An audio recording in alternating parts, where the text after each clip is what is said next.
Non-stop entertainment 24 hours a day, 7 days a week. This is FilmNet.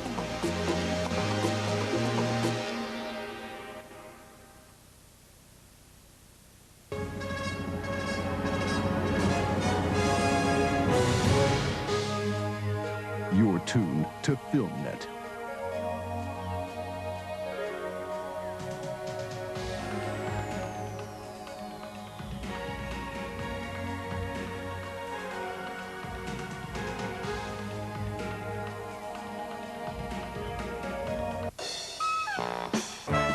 Lighten up with FilmNet. Is the drool apparent? Kim Basinger, Dan Aykroyd, My Stepmother's an Alien. Look Who's Talking. Tom Selleck, Steve Guttenberg, Ted Danson, Three Men and a Little Lady. FilmNet goes comedy.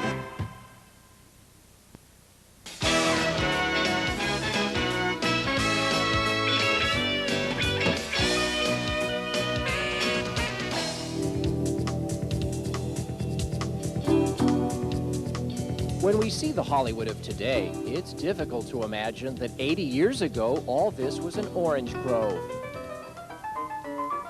Carl Laemmle and other film pioneers came here because of the great weather and open spaces. But one of their troubles in Paradise, finding room and board for visiting talent.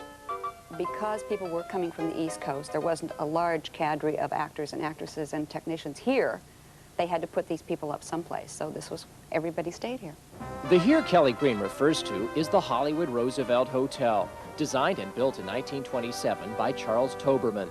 Primary investors included Douglas Fairbanks and Mary Pickford, producer Joseph Schenck, and exhibitor Sid Grauman. And of course, they were very proud of it when it opened and encouraged all their friends to come. And come they did.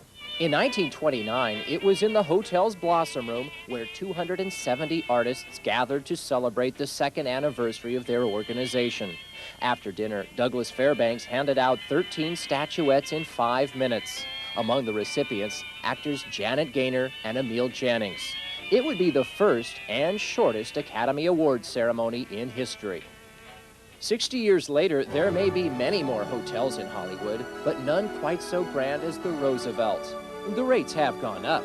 For $5 a night, Clark Gable and Carole Lombard carried on their romance in this suite. Today, their bill would be $1,700, but they'd have a view of the Hollywood sign, the Chinese Theater, the Griffith Park Observatory, and the Stars Walk of Fame. As impressive as the hotel appears today, only Hollywood old-timers would remember the decades of hard times it fell upon. At one point in the 50s, somebody decided to modernize, so they put drop ceilings over our beautiful artwork ceilings, knocked out all the archways, and painted everything seafoam green. Nearly torn down in the early 80s, the Roosevelt was bought by a luxury hotel chain that insisted on a complete renovation. Using original blueprints and old photographs, all the public rooms are the way they were during those glory days of Hollywood. There's a giant chandelier in the lobby, and it's the original. Now, they found that in pieces in the basement. Took 6 months to put it back together and make it work, but it works. Legend has it during Prohibition, actor Errol Flynn kept a secret stash of liquor here in the hotel. It's a fact that Mary Martin's singing career began here. She was paid $35 a week to sing over in the Cinegrill Lounge. And they say Bill Bojangles Robinson on this staircase gave little Shirley Temple her first tap dancing lesson. And like many old institutions, the Hollywood Roosevelt has its share of inexplicable phenomena.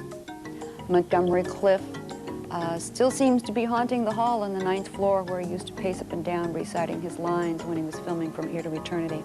Kelly Green tells of monthly complaints by guests of loud noises coming from Clift's old suite, even when no one is there, or of phones found off the hook.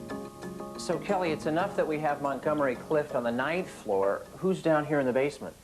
Well, Marilyn Monroe is here. This is her mirror that was in her suite out by the pool, and her image has been seen right there. How did that happen? Who was the first person to see Marilyn Monroe in this mirror? I just see us. Well, that's right, but Suzanne Leonard, who was one of the early employees of the hotel, was polishing this mirror. It was in the general manager's office. This was before the hotel reopened. No, she's not there today. Poltergeists or not, the Hollywood Roosevelt remains the movie capital's landmark hotel. In a city where they say you're only as good as your last picture, this grand institution reminds us that sometimes, even in Hollywood, the past can be celebrated as well as preserved. Only in Hollywood, I'm Peter Jones.